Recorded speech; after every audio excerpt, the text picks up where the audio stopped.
Russia की examination system है ना, the strange condition of the Russian examination system है ना, आई पाए बको क्या नुआएगे दा अस्तायरे से Russia दा मुझे लाइक तम अंगांग से मंगा फंग बसे खाई वांग अपने मंगा देहन बलेते अत अंगांग से सुई इरम द्रबा अनी फंगने बा पास तो उन्हें बतो सुई इरम द्रबा से अदा सात्र मना मादियाम फजने इजाबा सुई इधर मानव में याव से अनी फंग बा अदा मुझे ओज़ाद माना हंगे करेगी नो आएगी मानव से सुई इधर बनी माना अनी फंगी से आई न पूरा फुली भाई न मंगा खक फंग का माना अनी फंगी से करेगी नो ना अदुदा ओज़ाद ना है रिज़े हम फजबनी ताऊ को मान नुंती की लाइट तम बकारे आई न गांग बकोई न ताक पर लोई ताए अदुमाई न नुंती खंग बने बमा से अदुगुम बखंग ब दुना ने परीक्षा दा कईंबु इरम दबई से खंग दी खंगी बमा इरम दब तो कई मम तोरम बया है अदुना मा अनी दी पी दब यादे पीरी निसिने अदुना अखोई न खंग दब से मा याम वांग न फंग दब यादे काई न अंगांग द प्रेशर तो यादे को नंबर फंग दब से कैसु नते लारिक तमीबा मणिपुर की मी मैम से इन टर्म्स ऑफ लाख तम से IAS ऑफिसर वरी से अनिहुम दंगाई डॉक्टर इंजीनियर वरी से जाखई चाम की वाने बा लोइना बा तो ओइबे याब नते आइगी इसा से मान करी पामे इसनी या मरुवेना खंगदबस अदो होजिक चे चौखलपै मतुंगी नको कुइद्री अंगा अमा बामो लेकायदा डॉक्टर तंब चलुरगा थोलगा डॉक्टर तमु चप्पे याद्रबा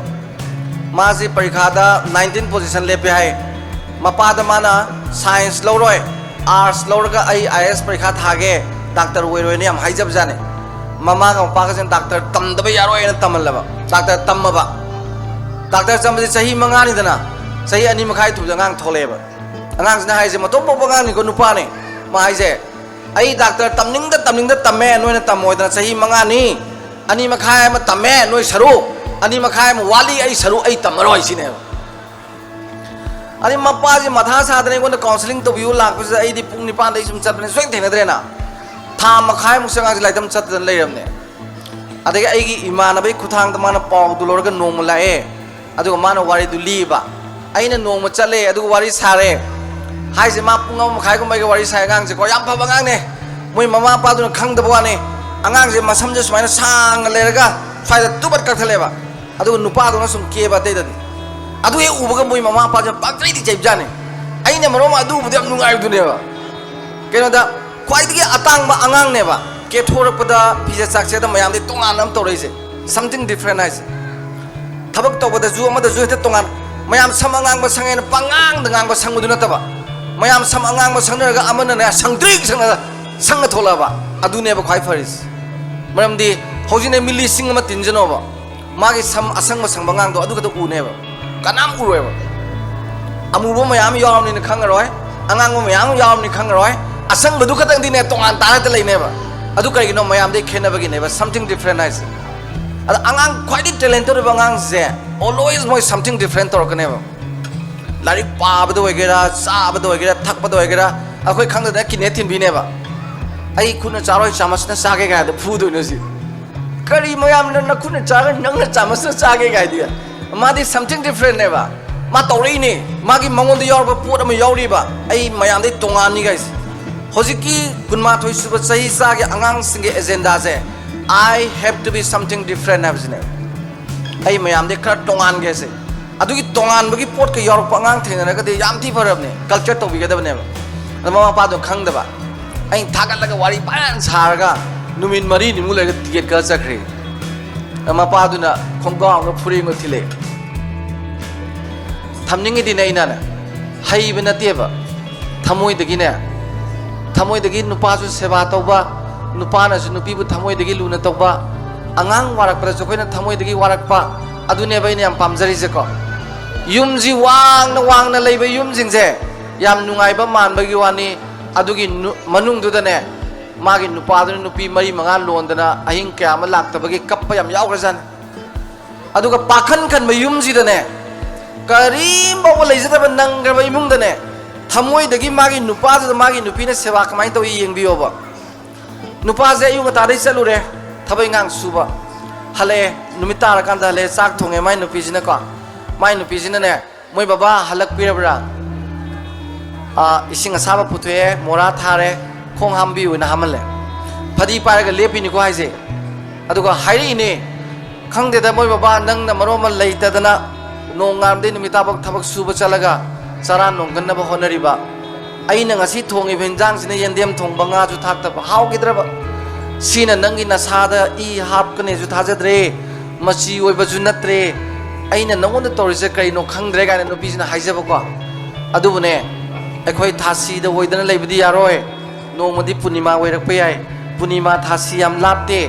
अदुना पांगना सुम चारसिको गाहारगा फदीदु पाय लेपिनिको अदा माना फदीदु पीरगा माइ नुपा तैथोंना पीबदा माइ नुपादुना अदुगु महिंजामु कदबई थोंगिनो हाइरोयबा मुई ममाना थोंगो हाउ टेबर हारकने से थमोई की रेस्पॉन्स तुनेबा अदैदी कैसु हाउ तब हिंजांग दु हमना दना हुन्ना सामिनरगा चरुगी मोंपाक तु हेक ताबगा नाखोकदना तुंगी बे इमुंग दो अदुदगी अंगांग अफबा थोलोय हानिंगाय लेते थमोई ngakdagi oiba nungsigraba imung do khwaidagi nakhunba imung neba aduda haurakpa angang se laihau phajana leiba lamda hogalakpa pambi dona ne yamna chumgani mahi yani mau phaneba aduna thamoi dagi warakpa se angang da sungaire aduga mama pa loina bada ju thamoi dagi loina ba se angang semna bagi khwaidagi maru oiba amane dana I thamjage ko mama pa singda aduga aina khanjabada angang singsida yam pressure to bigano anang de adu to daba yade adu phang daba yade number ada to daba yade yam to biruno magi leijari ba magi capacity do magi makok ti yaujari ba magi ngamjaba thak tu dagi hena toksin bigano ba maramdi yam limited ori ba matam ne ba aidi magi makok ti yauje sama sama gum ne ba adu nang ising khujai ma hijandi hona bigano ba hayeng saurakani sum samas tagi sum kara sauk thoragane putbung sauk phaga yaurkhineba adugi magi expansion torpadu matungina aina mona tohonimru sum jar hapsan gadabneba ada yam limited oina pisak pina lenga nangna polum mama pusanba angang da polum tohonba angang da jajat haijanba sigum baji tawragadi ko angang loina baki makoktane yam tonganba psychological problem lakneba simama pasingna yamba khangnadadana toina tawbadagi ne hojing ne angang singsida yamna tonganba psychological disorder ma angang singda no ba moina laiba masi khoina khangmina ba summe dana I mama pa sing thamjage aduga amana mama pa singda ina haijening ngase ko akhoi gi imungda mapa sina imung si makhan mari leba ko akhoi gi dictatorship type of family haba ma mapa sina ek pam bajina tradi imung je tawbu yadaba angang duna arts tamjage ha science tamoi tamanba angang duna doctor tamlingde ha ai doctor pamine tamoi ma haiba angang je lai sage kadon da nang lai ga na yendaba isai tamjage ha na isai darka lai ti ngo lai chen tam gadam ni gai toba sifate hingjang je kai thonge irole lon gano phangdo hawai thongu gai na si dictator koi dictator gi laipak kumani imung do adu da ne ma khaktana command toraga laini atai duna bon size dona loi nemjal lakani chapsal lakani angang ju sum chapsal lakani aidi infertility complex sum lakane ba magi masai kaman yauroi mamana tina bada maning da laini phan da phame maning da laini infertility complex sum legine ba aduna dictator gi mong sima tok da ba ko adagi ani sibada restaurant type of family no hotel man bai mung je se angang ji nupi mcha je lai tum hale ko piang ko da phije swaina pai re yan ba lao nang na yalami phije sumtho ga na chumban da ba khong du swai dam tham na kai hai da ba ai na horen semjan doi ba mama du na papa du na angang ji na khale ba khoi muji hotel ne restaurant ne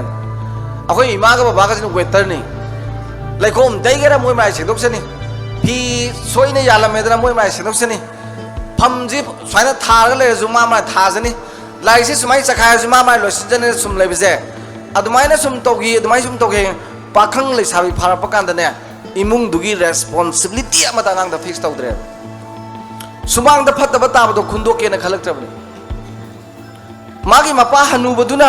low kumadu da ne low kumba salaga babagi mateng pangge khanbai mauta nungsa la saab da musane tawel ku ba tholab ne adugi thartu da pakhang le sabi mayam ho je hogalab ne karigino ngallingai dagi magi daita je koina pi da bagi ne ba masi hotel man ba imung hai se responsibility lei taba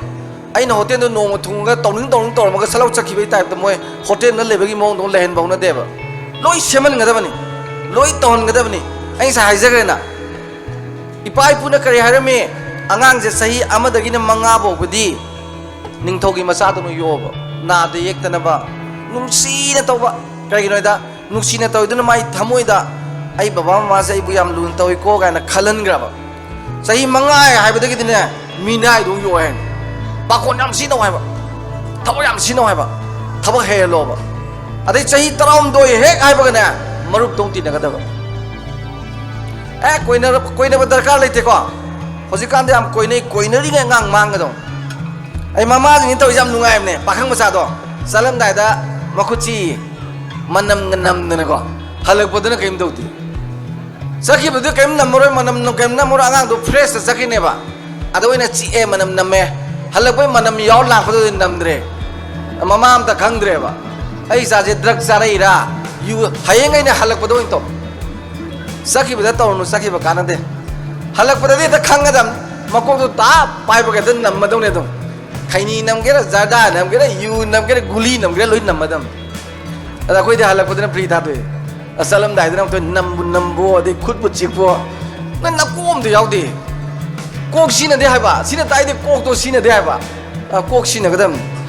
ana sai gi restaurant type of family je masima to ba yadra tok tho ji ko ai de pha ba imung je democratic type of family has kamai to ne de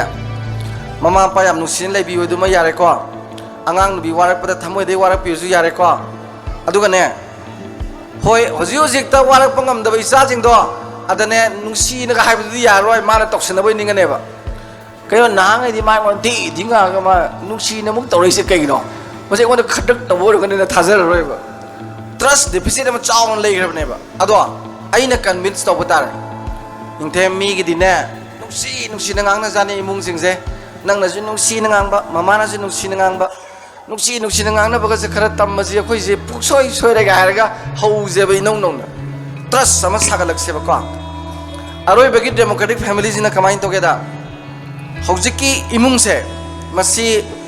tha gi assembly phamani ko tha gi wani meeting to ni angang macha sigum angang macha je class 1 tam je moi ju dum yahon bio chokrim tha phamalo moi ju mla ai gi bek sagai re khongum ni ga khuga ji yadre ga ma dum hai lo ba e isa gi andang mathang tha da le ni adu tor ni ga na hai na ba ko pakhang du ji yalu lai sabe ji yalu ibo ji yalu adai ibo ji yalu lo yalu ga moi pam ba myam aina pam ba myam ngang na re na adu di noina hai ba doi tor ge aina pam ba jina ne mobile yam sana ba du phate ko aduna ayuk ta minute kun nungdang waram ta minute kun nungdang ta minute kun nong da pung am den sana ba ya de mobile ji pung am bu hena sana ba ngang loina ba kok sok ne aduna sima yana ga dam ni ko nungdang theng na koi ba ya roi larik smai pa ga dam ni thabak smai to mina ji ga na sum apa da loi haina re na mathang tha da tor preng ba hek to oi zaram na khaga tor kani adai mathang tha ju phamani asoi ba sum buthok na ni ko sahi ani hum ga le di yam nuai ba imung amoi ba ne democratic family gi bhav je ko se pithribi gi sakot palam da loi tor ni aduga budget ai ba ma lei ni democratic family wo de budget le ni state ki budget khai je budget se kamai tong ne ai gi nu pa jen tham da lupa lising bu tan ma me khalo laik tam bagi lising ahum saba ta bagi lising ahum hingjang gi lising ama mai sing gi lising ama narayal bagi lising ani gai sum khai do ba thodo wathok sorat nungla luhong ba sosti chat bagi lupa lising ahum gai thambi ro ba ko admain thambi da ne ai gi tham gi seng se ji lupa seng se ji kg je yakai sange khalo chai khalo hum phu chai khalo je isa nupa du pakhang du na moi mama na manga dru porok tana seng se ani sathok re ba sa seng se ani wale dana ko du hap ya de budget ti du ni ai gi seng se yankai lei do ani ma are ma sathok re ne ado ani ma hapsan ba ya de ma di nungdang dang sak buk thanda to ka da budget ki am sathiri je ko laikai da sorar ka to di tan ga gram lok sala nu mi tu dang chara he to ki ro ado de kg ani zat law na ku khala ka ne ba ko adagi di lupa lising ahum kairaga thodo wathok ki chalidana tang kun manga yor pada soradam chatou leire chatou loire paisa di loi greba chatra lore hayeng thengna bada dum hai lore अस अयुक तो इबे लानिंग्रे pony इसान पादो यांग चिंगदरे रे फरक तादे लाको यादरे सामक ले को हार चत्र लोरे मिंगोंदे पैसा सुपु पुरो वंस बजे से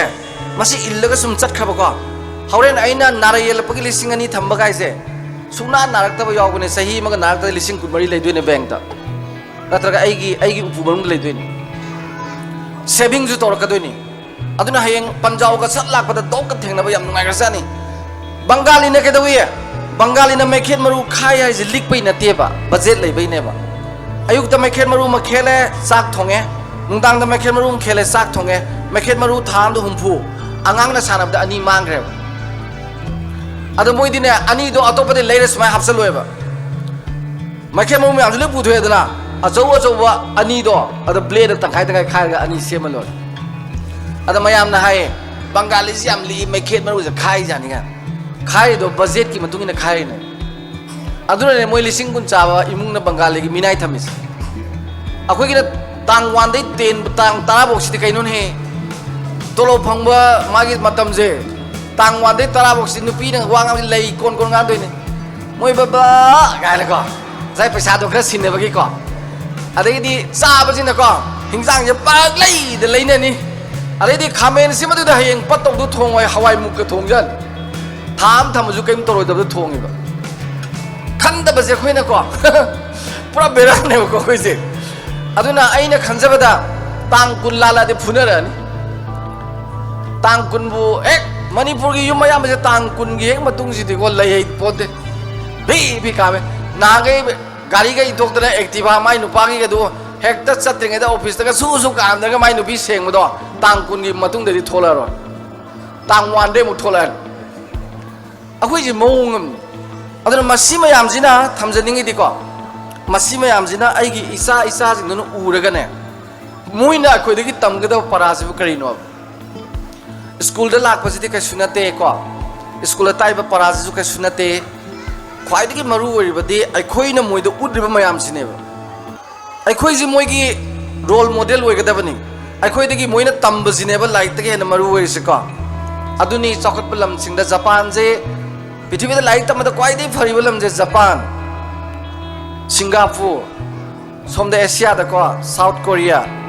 असोमददी कैनेडा मुक फब लेत्रे अदुदा मोइगी लमजिंदु द कैदोगे से मोबाइल द गूगल सगा चंग खरा यंगबियोब कमाई तवे अंगाम कमाई सेमी गाइस अदुना आइना थमजनिंगबदा अदुमाइना डेमोक्रेटिक फैमिली ओइरगा याम नुंसिनना